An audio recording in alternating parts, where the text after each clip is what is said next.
Assalamualaikum warahmatullahi wabarakatuh. Perkenalkan, saya Sipahati. Saya akan menjelaskan konsep routing. Routing adalah sebuah protokol yang digunakan untuk mendapatkan rute dari satu jaringan ke jaringan yang lain. Rute ini disebut dengan route, dan informasi route secara dinamis dapat diberikan ke router yang lain ataupun dapat diberikan secara statis ke router lain. Routing adalah proses di mana suatu router memforward paket ke jaringan yang dituju. Suatu router membuat keputusan berdasarkan IP address yang dituju oleh paket. Semua router menggunakan IP address tujuan untuk mengirim paket.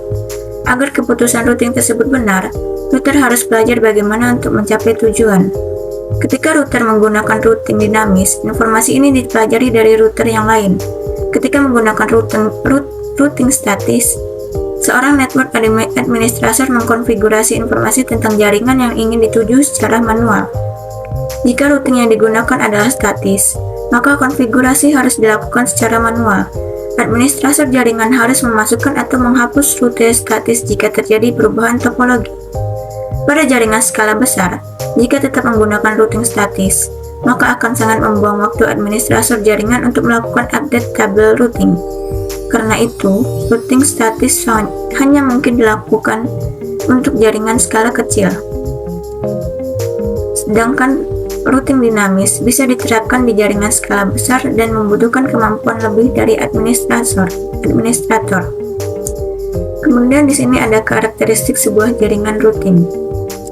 Karakteristik sebuah jaringan yang pertama yaitu ada topologi, terdiri topologi fisik dan logik. Topologi fisik mendeskripsikan bagaimana peralatan jaringan saling terhubung dengan kawat dan kabel. Topologi logik mendeskripsikan bagaimana peralatan jaringan hadir menghubungkan pengguna jaringan. Kemudian ada speed. Speed merupakan sebuah ukuran lanjut data dalam bit per detik pada sebuah link jaringan. Yang ketiga ada cost. Cost menunjukkan jumlah anggaran yang dibutuhkan untuk membeli komponen jaringan, instalasi, dan pemeliharaan jaringan. Yang keempat ada security. Security menunjukkan bagaimana pengamanan jaringan, termasuk informasi yang dikirim melalui jaringan. Kemudian availability. Ketersediaan merupakan pengukuran probabilitas terhadap ketersediaan jaringan untuk digunakan jika dibutuhkan. Lanjut, scalability. Scalabilitas menunjukkan semudah apa jaringan bisa mengakomodasi kebutuhan pengguna dan transmisi data lebih banyak. Yang terakhir ada reliability. Reliabilitas sering diukur sebagai probabilitas kegagalan atau the mean time between failures atau MTBF. Kemudian router bertanggung jawab untuk merutekan trafik antar jaringan. Di sini terdapat satu buah router, 2 buah switch, dan 2 buah PC.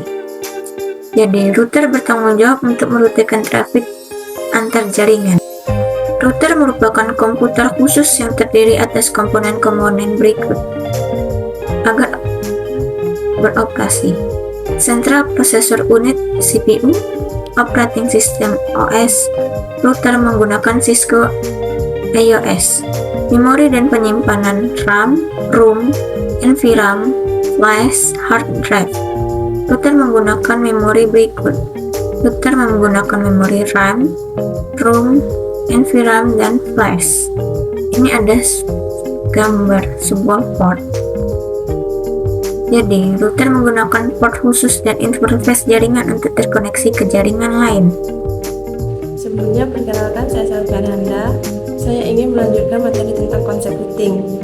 Seperti yang kita lihat pada gambar, bahwa router dapat terhubung ke beberapa jaringan, dan juga router memiliki beberapa interface masing-masing pada IP jaringan berbeda. Selanjutnya, router juga menentukan jalur terbaik untuk paket-paket dengan menggunakan tabel routing untuk menentukan jalur, meneruskan paket-paket ke tujuan mereka, meneruskan paket ke interface yang ditunjuk pada tabel routing, mengenkapsulasi paket, dan meneruskannya menuju tujuan. Router menggunakan rute statik dan protokol routing dinamik untuk belajar tentang remote network dan membangun tabel routing mereka. Adapun metode meneruskan paket yang pertama itu Proses switching, sebuah mekanisme terdahulu dalam meneruskan paket masih ada pada router Cisco. Yang kedua, path switching, sebuah mekanisme umum dalam meneruskan paket yang menggunakan sebuah path switching cache untuk menyimpan informasi next hop.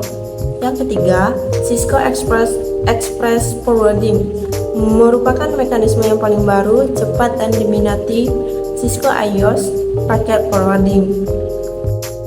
Agar memungkinkan mengakses jaringan, peralatan harus dikonfigurasi dengan informasi alamat berikut.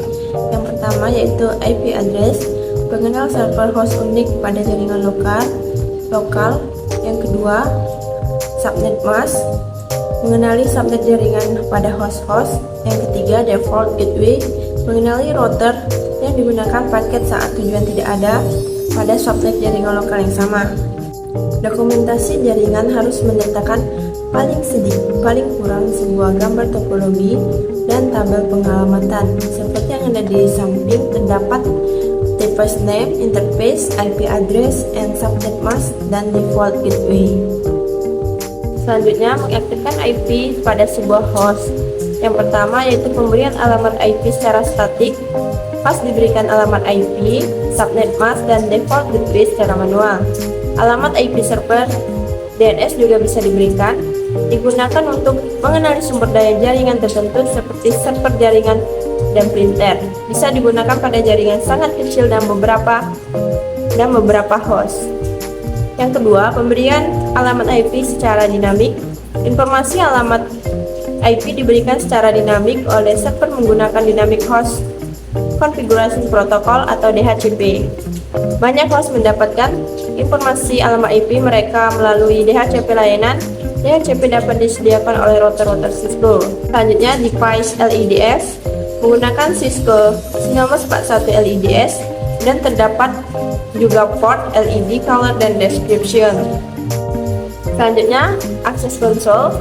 Access console membutuhkan konsol kabel RJ45 to DB9 konsol kabel, terminal emulation software Teraterm, PATI Hyper Terminal. Baik, saya Ferika Syafrina Putri. Di sini saya akan melanjutkan materi dari Selvi Ananda, yaitu mengaktifkan IP pada switch. Peralatan infrastruktur jaringan membutuhkan alamat IP untuk memungkinkan pengelolaan secara remote. Yang kedua, pada sebuah switch, alamat IP pengelolaan diberikan pada sebuah virtual interface. Lalu, pada konfigurasi pengaturan dasar router, terdapat tugas dasar yang pertama kali harus dikonfigurasi pada sebuah router dan switch Cisco, yaitu berikan nama pada peralatan untuk membedakannya dari router-router lain. Yang kedua, mengamankan akses pengelolaan, mengamankan privilege access, user access, dan telnet access, dan encrypt password ke level yang tertinggi. Yang ketiga, konfigurasi sebuah banner, yaitu menyediakan sebuah pesan legal terhadap unauthorized access. Lalu, pada konfigurasi router interface, agar tersedia interface router harus dikonfigurasi dengan sebuah alamat IP dan subnet mask. Lalu diaktifkan secara default. Interface LAN dan VLAN tidak aktif, maka harus diaktifkan menggunakan perintah no shutdown command. Lalu pada konfigurasi sebuah loopback interface merupakan sebuah interface logik internal router. Loopback ini bukan merupakan port fisik, dipertimbangkan sebagai interface software yang secara otomatis dalam keadaan UP.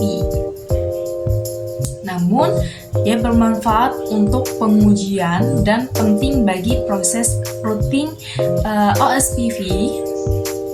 Lalu, pada verifikasi pengaturan interface, terdapat perintah-perintah untuk show, verifikasi operasi dan konfigurasi interface, yaitu ada show IP interface brief, show IP root, lalu show running config, lalu Terdapat juga perintah untuk show mengumpulkan informasi detail tentang interface, yaitu show interface, show IP interface, lalu show IPv6 interface brief menampilkan ringkasan setiap interface. Show IPv6 interface Gigabit Ethernet 0/0 itu menampilkan status interface dan semua alamat IPv6 untuk interface dimaksud. Lalu show IPv6 root itu memverifikasi bahwa jaringan IPv6 dan alamat IPv6 interface tertentu telah dipasang pada tabel routing IPv6. Lalu ada show interface, show IPv6 router.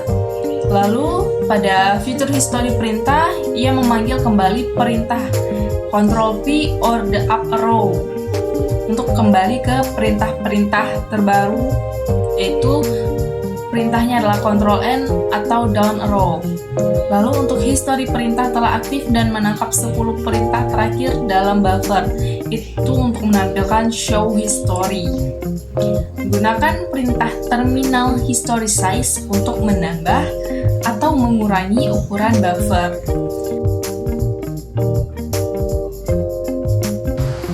Baiklah, saya Sally Fitri Aulia akan melanjutkan pembahasan materi dari Perika. Berikut adalah proses dari paket routing dari mencapai tujuan. Path determination, keputusan routing. Path determination, jalur terbaik. Protokol routing memilih jalur terbaik berdasarkan metrik yang menentukan jarak ke jaringan. Metrik adalah ukuran yang menentukan jarak ke suatu jaringan. Jalur terbaik ke sebuah jaringan merupakan jalur dengan metrik terendah. Protokol routing dinamis menggunakan aturan dan metrik khususnya untuk membangun dan memperbarui tabel routingnya. Sebagai contoh, Routing Information Protocol, Open Shortest Path First, Enhanced Interior Gateway Routing Protocol. Path Determination Load Balancing. Jika sebuah router memiliki beberapa jalur ke tujuan dengan biaya metrik yang sama, router akan meneruskan paket melalui kedua jalur secara bersamaan. Path Determination of the Route. Administrative Distance. Jika ada beberapa jalur ke tujuan yang dikonfigurasi pada router, jalur yang dimasukkan ke dalam tabel routing adalah yang memiliki administrative distance ID terbaik, yaitu yang memiliki ID terendah. Administrative distance merupakan trustworthiness. Makin rendah ID route, makin terpercaya. The routing table, table routing. Table routing merupakan file yang tersimpan pada RAM yang berisi informasi tentang directly connected routers, remove router, network, or next hop association. The routing table, symbol table routing. Perintah show IP route digunakan untuk menampilkan isi dari table routing. Link local interface ditambahkan ke table routing ketika interface telah dikonfigurasi, ditampilkan pada iOS 15 atau yang terbaru. Directly Connected Interface ditambahkan pada table routing ketika sebuah interface telah dikonfigurasi dan aktif. Static Routers ditambahkan ketika sebuah rute telah dikonfigurasi secara manual dan exit interface dalam keadaan aktif. Dynamic Router Protocol ditambahkan ketika AEGRP dan OSPF diimplementasikan dan network dikenali. The routing table, sumber table routing. The routing table, remote network routing entries, interpresentasikan isian pada table routing. Baiklah, di sini saya akan melanjutkan penjelasan dari teman saya, Shirley. Directly Connected Interface. Pada router baru tanpa konfigurasi interface, tabel routing akan kosong. Setelah interface dikonfigurasi dan aktif, dua entry otomatis ditambahkan ke tabel routing. Pertama, link lokal atau dengan simbol L, rute khusus untuk komunikasi dalam segmen lokal. Kedua, directly connected atau dengan simbol C, rute yang menunjukkan jaringan langsung terhubung ke interface router. Dapat dilihat prosesnya pada gambar di bawah. Contoh directly connected IPv6 dapat dilihat pada gambar di samping, di mana perintah show IPv6 route menampilkan jaringan IPv6 dan rute-rute yang terpasang pada tabel routing. Static routes. Pertama, dikonfigurasi secara manual. Kedua, mendefinisikan secara eksplisit sebuah jalur antar dua peralatan jaringan. Ketiga, harus diupdate secara manual jika terjadi perubahan topologi. Keempat, memiliki manfaat meningkatkan keamanan dan pengendalian sumber daya.